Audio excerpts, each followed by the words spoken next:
L'énergie du combat, l'énergie de la guerre, l'énergie de l'adversité. C'est quoi cette énergie?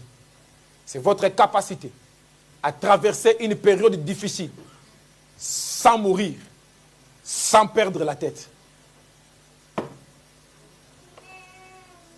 L'énergie de l'adversité. C'est ce qui fait que tu restes debout dans les épreuves. J'ai partagé quelque chose sur l'aigle cette semaine. L'une des choses que j'aime beaucoup, c'est que l'aigle ne fuit pas la tempête. Quand les autres oiseaux se cachent face à la tempête, l'aigle entre dans la tempête. L'aigle ne fuit pas la tempête. L'aigle aime la tempête. L'aigle se nourrit de la tempête. Il entre dans la tempête. Il va au milieu de la tempête. Il ouvre ses ailes. Il ne fournit plus l'effort de voler. Maintenant, la puissance de la tempête l'amène plus haut. Plus la tempête est forte, plus l'aigle monte plus haut. Parce que quand il étend ses ailes, le vent de la tempête, la puissance de la tempête, le fait monter encore, le fait monter encore, le fait monter encore. Ça ne le tue pas, mais ça l'élève plus haut.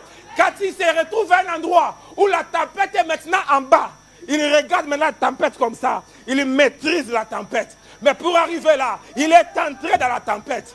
La force, l'énergie du combat, l'énergie de l'adversité. Tu ne fuis pas la tempête. Tu ne fuis pas le combat.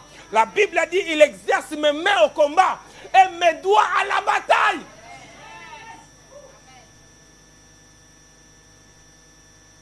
C'est cette énergie qui fera que quand le combat viendra fortement, tout le monde va paniquer sauf toi-même. Tout le monde va craquer sauf toi-même. Yoka, le diable n'a pas la force de t'atteindre. La Bible dit, il tourne comme un lion rugissant.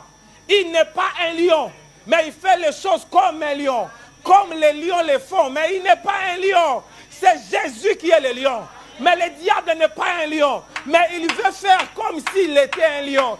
Il va acheter un micro, il va acheter des baffles. Et il va imiter les rugissements du lion. Mais il le fait dehors. Il ne le fait pas dedans. Il le fait dehors. Et la Bible dit, il tourne là-bas dehors. Comme un lion rugissant. Mais il n'est pas un lion.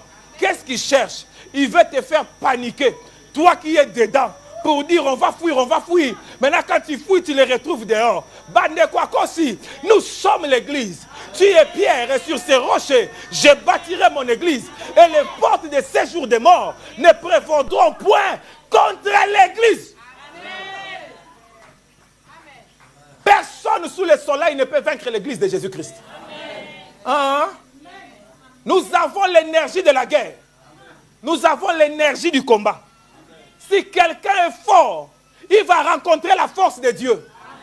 Yes, la Bible dit nous vivons dans la chair, mais nous ne combattons pas selon la chair. Et les armes de notre combat sont puissantes par la vertu de Dieu, Bandeko. Nous sommes revêtus de toutes les armes de Dieu. Et nous ne combattons pas des humains, mais nous combattons les esprits qui utilisent les humains. Notre cible n'est pas les humains. Nous ne cherchons pas à salir quelqu'un ou à détruire quelqu'un, mais nous frappons l'esprit qui agite les gens. Et cet esprit-là est sous nos pieds, Bandeko. Quand quelqu'un s'en prend à moi, ce n'est pas lui. C'est l'esprit mauvais qui est derrière lui. Et moi, je ne cible pas la personne, mais je cible l'énergie qui anime la personne. Je viens avec mon bâton, je le jette dans la maison de Pharaon. Il avale les serpents des magiciens de Pharaon. Quand j'ai fini, je prends les bâtons dans ma main. J'ai dans ma main 11 bâtons, les miens et les 10 des magiciens de Pharaon. J'ai avalé leur pouvoir. Changement de polarité. Négatif est devenu positif. Par au sale leur ôté.